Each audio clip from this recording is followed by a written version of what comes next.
application of new technologies.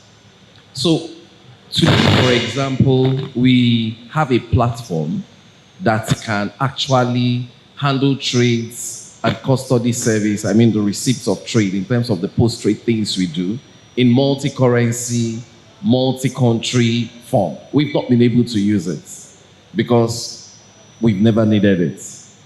And a whole lot of technologies which typically in the banking space, they've been able to go a little bit far because they play easily across regions that we've not been able to do. So I think the first thing for me will be the creation of more products. I mean, today we're looking at it just from a singular angle of people being able to trade across places, but I see a whole lot more products coming up from these initiatives. Product from the data that will be cutting across the region, products from the other business opportunities that will come in.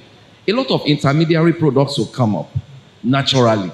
And all these things in today's world would play into the fintech space, which, because of how we have been, structured, the new tech guys have not been able to come into our market. So I think the first opportunity for me would have much more products, which will create much more onboarding of people into the market. Today, you look at the investor base, not just in Nigeria, across the entire region, or people involved in the capital market. It's less than 2% of the banking space, active, less than 2%. Comparing it even to insurance, the insurance field, they've been screaming that they are not having good penetration, but the equity space is so small, even compared to insurance. As at the last time I got the data, we're not doing up to 10% of what they do in insurance. So if we come in and we're able to apply new technologies, expand the market, create liquidity, onboard more people, then we'll have more things happening in the market.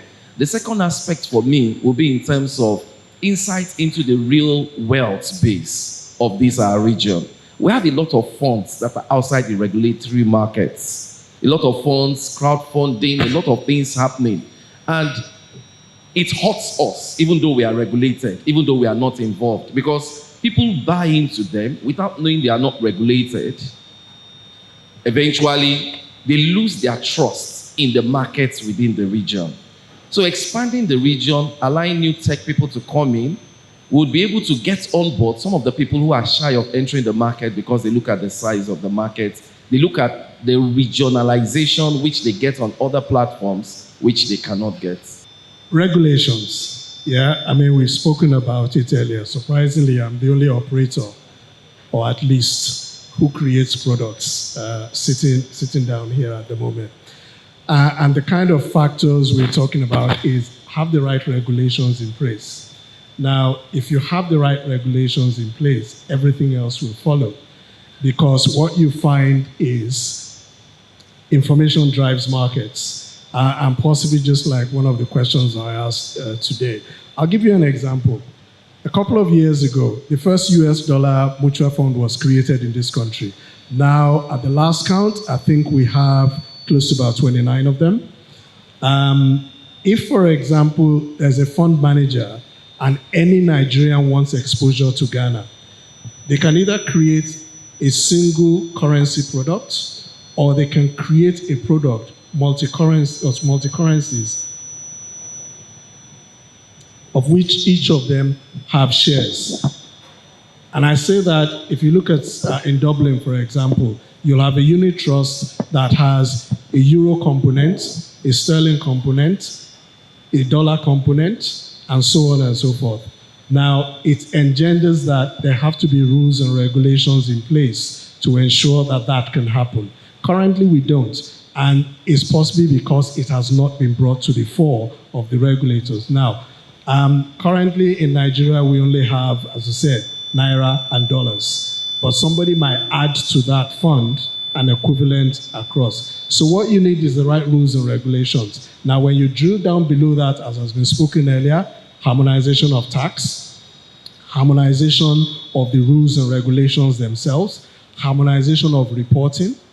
All these need to be in place because there's no point in a fund manager sitting down here in Nigeria and say, I want to invest in a stock in Ghana, and they can't get the annual report. Or they can't even get anything about the company other than do a search on Google and the information out there is outdated about 4 or 5 years ago.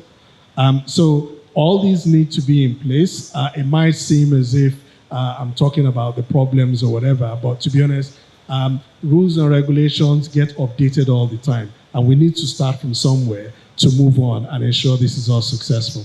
I think that with this integration issue, there are different models. So if, for example, you are looking at the EU model, which is everybody practically the same, MiFID does all that work, practically the same regulations, or you have an ASEAN type of model, where what you are doing is trying to harmonize the regulations. So on certain things, say for example, financial reporting, harmonization, everybody use IFRS. Instead of somebody saying I use Nigerian GAAP, another person says I use Ghana GAAP. Harmonize all the reporting regulations. So I think what needs to be done is to look at all the areas where you need regulation and decide for each area how far you will go. So I've given an example with financial reporting because of how important financial reporting is, not only for the region, but also people who may want to use the reports outside the region. You could decide that that one is critical enough that you want to do full harmonization. Everybody across the region that is harmonized use IFRS. You could, however, look at something like minimum operating standards for brokers across the region, because you want to ensure that you could, the investors everywhere have a similar sort of level of comfort. But it doesn't have to be done exactly the same. It's some sort of reciprocity, complementarity, those types of adjectives will be what you use to describe what you've created. But it helps the point that Michael has made in the sense that because the authority in Ghana recognizes what has been said by my authority in Nigeria, I can participate in Ghana. I don't have to go through, all the things that a Ghanaian broker has to do, and so on and so forth. So I think, again, those are just two examples because of time. But it's choosing, that issue of choosing what tool to use for what issue that comes up is very critical. And I think that's an area where the regulators really have to sit down and have the conversations. Also, I know that you're putting the microphone, so maybe you're trying to. I think you also need to look outside the capital market. So sometimes when we are thinking about things in the capital market, we think we only have to talk to the people in the capital market. No, you need to talk to the tax people. You need to talk to the AML-CFT people. That's the NFIU in Nigeria. You need to talk to CAC. There's a whole slew of ecosystem that have to be engaged and have to be made aware of what the capital market regulators are doing so that they can come along. Otherwise, if that ecosystem is also not carried on board, you will have a problem there. Of course, there are the known risks of you doing what you understand. And there's the unknown risk, because now you're trading across another region or another country within the same sub-region. You could be importing another risk by trading with them. Those ones you may not even understand.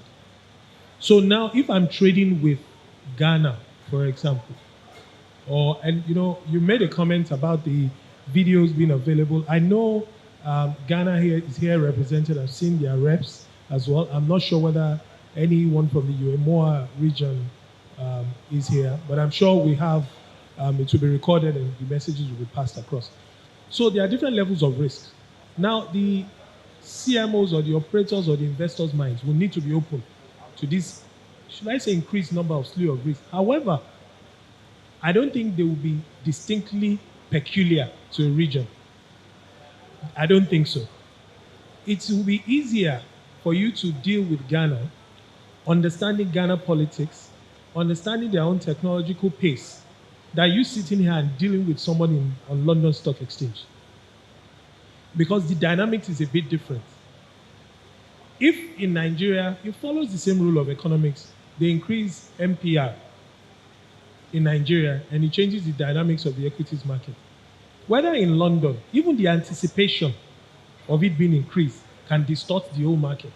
You may not be able to say. So, but back to your question, I think the way I'll answer it is two things: manage the known, which is educating people, helping them identify risk and putting in mitigants.